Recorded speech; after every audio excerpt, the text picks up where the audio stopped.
பொள்ளாச்சி பாலியல் வழக்குல ஒரு முக்கியமான கேஸ வந்து கோட் பண்ணி காமிச்சிருந்தாங்க. மகேந்திரா சாவ்லா கேஸ். அதாவது இந்த மாதிரியான ஒரு பெரிய வழக்கு, ஒரு பாலியல் வழக்குல சாட்சி சொல்றது அப்படின்றது ஒரு முக்கியமான ஒரு விஷயம். யார் மேலயாவது குற்றம் சாட்டுனா, சாட்சி அப்படின்றது ஒரு முக்கியமான விஷயம்.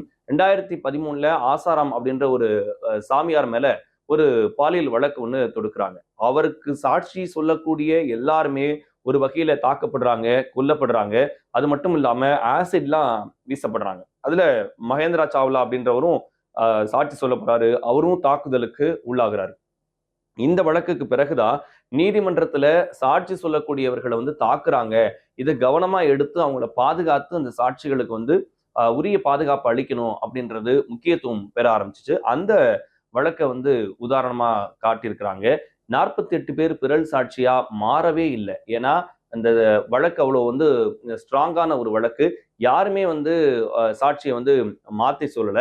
அவ்வளவு கவனமா சிபிஐ இந்த விஷயத்த வந்து பண்ணியிருக்கிறாங்க. ஸோ மகேந்திரா சாவ்லா கேஸ வந்து இதுல வந்து கோட் பண்ணி அரசு தரப்பு வழக்கறிஞர் பேசினது நம்ம கேட்டிருப்போம். அதனால இது ரொம்ப அழகா, ரொம்ப கவனமா செஞ்ச சிபிஐக்கு வாழ்த்துக்கள்.